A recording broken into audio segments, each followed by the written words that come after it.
تاریخ کی کتابوں میں ایک واقعہ درج ہے کہ ایک بدو کی دلہن جس گھوڑے پر بیٹھ کر آئی تھی، دلہن کے گھوڑے سے اترتے ہی اس بدو نے تلوار سے گھوڑے کی گردن نلک کر دی۔ لوگوں نے اسے ایسا کرنے کی وجہ پوچھی تو کہنے لگا، میں یہ برداشت نہیں کر سکتا کہ میری بیوی کے اترنے کے فوراً بعد کوئی اور اس گھوڑے کی پیٹھ پر بیٹھ جائے اور دلہن کی سواری کی وجہ سے تاحال گھوڑے کی پیٹھ گرم ہو اور کوئی غیر مرد اس حرارت کو محسوس کرے۔ اسی طرح کا ایک اور واقعہ ہے۔ ایک عورت نے اپنے شوہر کے خلاف عدالت میں کیس دائر کیا کہ اس کے ذمہ میرے حق مہر کے 500 دینار ہیں۔ عدالت نے شوہر کو بلا کر پوچھا تو اس نے انکار کر دیا۔ عدالت نے گواہوں کو طلب کیا اور ان سے گواہی لیتے وقت عورت کا چہرہ پہچاننے کے لیے عورت کو نقاب اتارنے کے لیے کہا۔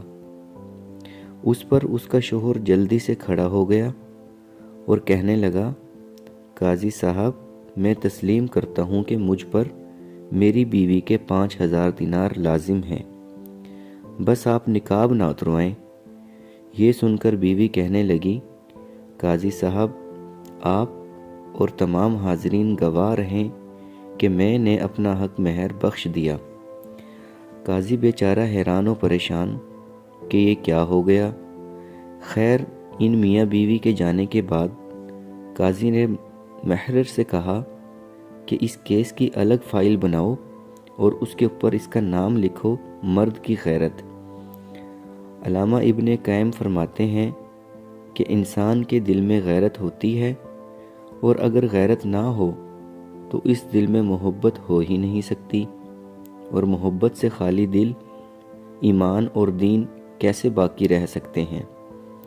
المیہ یہ ہے کہ آج کے ترقی یافتہ دور میں ہوا کی بیٹی کو بلا روک ٹوک نیم برہنہ کرنے پر فخر کیا جاتا ہے۔ عورت کی عصمت، وقار چند ٹکوں کی خاطر بھیڑ چڑھانے کی کوشش کی جاتی ہے۔ مت بھولیے کہ جہاں حکم ہے پردے کا، وہیں نگاہ کی حفاظت کا بھی حکم دیا گیا ہے۔ یہی غیرت ایمانی کا تقاضا ہے اور اسی میں معاشرے کی بہتری ہے۔